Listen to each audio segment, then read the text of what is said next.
Pod Network Entertainment. Isa yun sa mga kinaiinisan ko.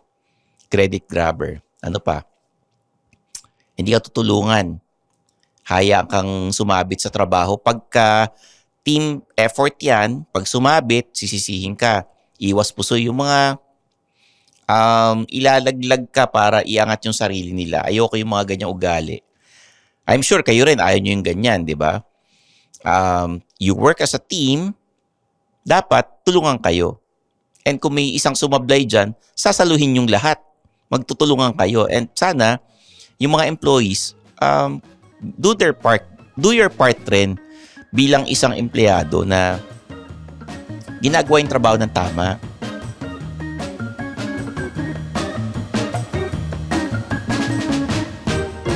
Mga Immortal, welcome to the Underpaid Podcast. I'm your host, Stanley Chi. Ito ang podcast na pro-employee para sa mga Immortal, wherein we talk about work-related topics in a light manner na parang nagkukwentuhan lang tayo sa pantry.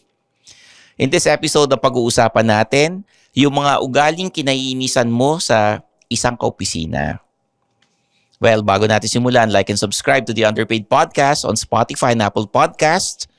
Meron tayong video podcast sa Spotify, and kung gusto nyo mapanood sa YouTube, nasa The Pod Network Entertainment's YouTube channel tayo. Okay? And of course, follow us on our socials.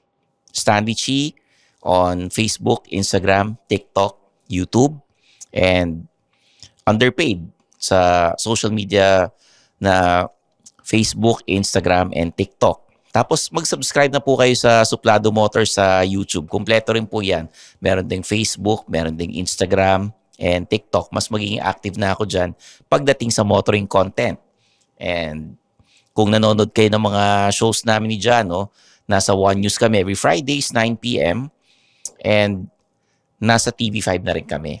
Sundays, 10:30 p.m. Okay, so simulan na natin. There is no perfect office mate. Lahat yan, sa umpisa, pag nakilala mo, nice, smile, konting kwentuhan, di ba? Pero makikita mo yung ugali nila habang tumatagal pag nagtatrabaho na kayo. Pag nakakatrabaho mo na isang tao sa project. Swerte mo kung yung kaopisina mo very professional na madaling kausap, madaling katrabaho, pero sa totoo lang, kanya-kanya rin yan eh. Minsan, yung mga classmates mo sa college, kung naranasan ninyo yan, na may mga classmate kayo sa high school, sa college, medyo, kanya-kanyang pabibo.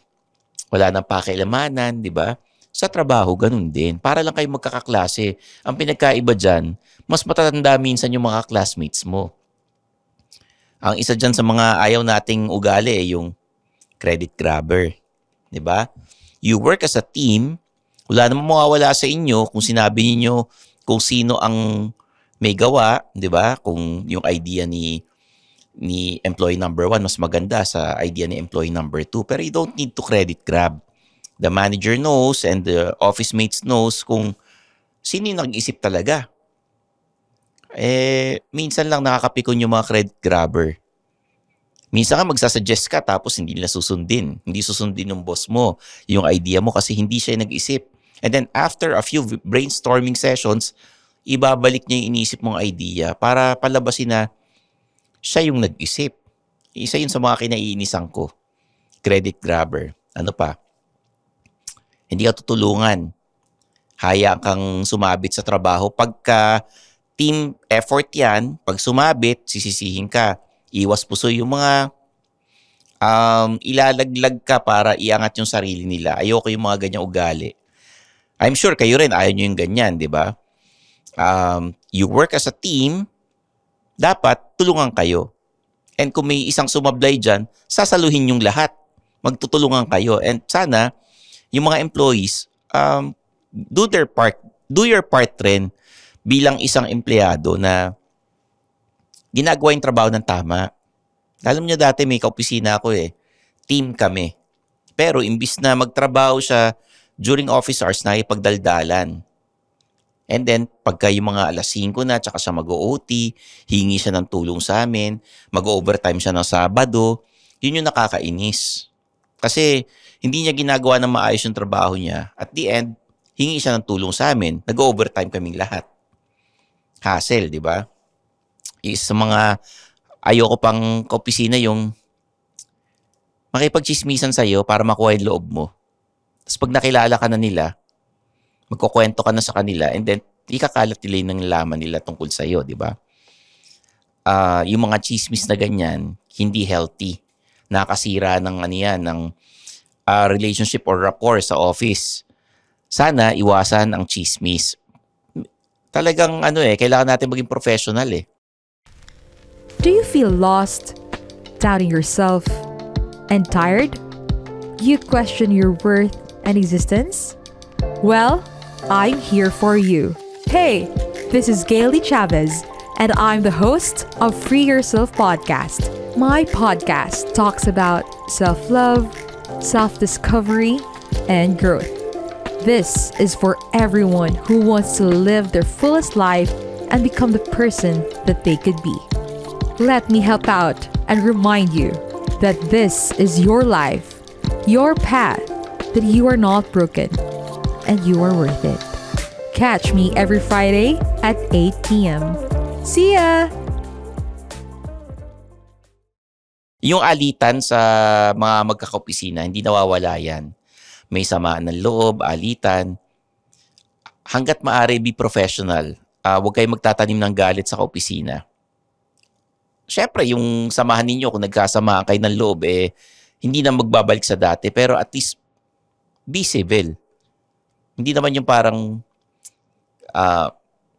yung ilang taon na, biglang ibabalik mo yung samahan ng loob ninyo. Aminin ko, dati, pag sumama ang loob ko sa isang opisina, medyo matagal. Or sa boss, medyo matagal. Pero as you age, you learn to move on. Hindi rin healthy kasi pag nagtatanim ka ng galit or ng sama ng loob eh. Alam ko, masakit, madaling sabihin, mahirap gawin, pero it takes time. Ang maganda dyan para mawala yung sama ng loob mo, minsan you keep yourself busy, hindi lang sa trabaho. Gumawa ka ng ibang activities na makatulong para sa health mo, sa sarili mo, yung ine-enjoy mo, di ba? Nakakalimutan yung mga sama ng loob or yung inis or galit, di ba? At the end of the day, magkakaopisina lang naman kayo eh. Sa lalaki, minsan, kukwentuhan sa inuman, paglasing na, tsaka magsasabihan ng sama ng loob. And then after that, okay na. Sa girls, minsan mag-iiyakan pa sila. So, kung paano ninyo gawin yan, i-resolve yung sama ng loob ninyo, sana maging okay pa rin, di ba? Kasi, pag nag-resign naman kayo, hindi na kayo magkikita-kita, di ba? So, just make it civil, professional, keep it professional, di ba? Ano pa yung mga kinaiinisan mong kaopisina na, yung ugali ng mga kaopisina, yung mga insecure. Lalo na yung mga matatagal na sa kumpanya, na insecure sa mga baguhan. Please, please, please.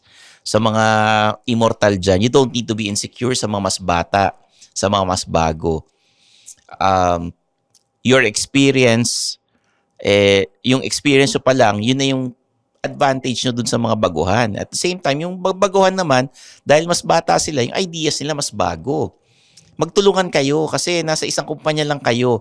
Your job is not on the line. Pag kami baguhan na ganyan, di ba? Kaya nagdagdag, ibig sabihin, may nag-resign or maganda yung pasok ng pera sa kumpanya ninyo. Magtulungan kayo kasi hindi maganda yung may kaopisina kang insecure eh. You don't need to compete sa isang kumpanya. Magtulungan kayong lahat dyan. Ako, I've experienced working with insecure people.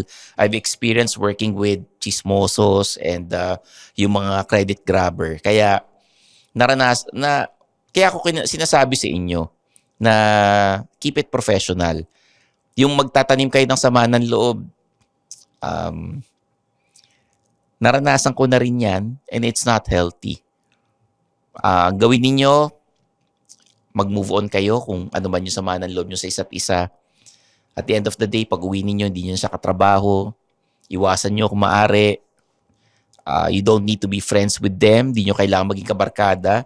Kailangan lang, pag nasa opisina kayo, walang tensyon, maayos yung trabaho, maayos yung workflow. Okay? So kayo, mga immortal, share ninyo kung ano yung mga ugali ng kaopisina ninyo na hindi nyo gusto. Bukod sa yung mga nagdanakaw ng baon sa pantry, di ba? Alam ko, nakakainis din yun. Yung mangungutang, hindi magbabayad, nakakainis din yun. Di ba? Nautangan na rin ako sa opisina na yung habang kumakain, ako, isa sa mga pet peeve ko, kumakain, nasa pantry, kukuha ng ulam sa sayo, hindi magsasabi. Nakakainis yun. Di ba? Lahat tayo may kanya-kanyang pet peeves. Importante lang maging pasensyoso, intindihin natin yung bawat isa at yun. Do your job, get paid, leave. Di ba? Sana nakatulong itong solo cast episode sa inyo, mga Immortal. Kung meron kayong mga topics na gustong pag-usapan, let me know. Message me. And mag-comment kayo sa Spotify na episode na ito. May mga poll questions kami, pakisagot na lang. And madali naman ako hanapin eh. So there you have it, guys. I'm Stanley Chi. This is the Underpaid Podcast.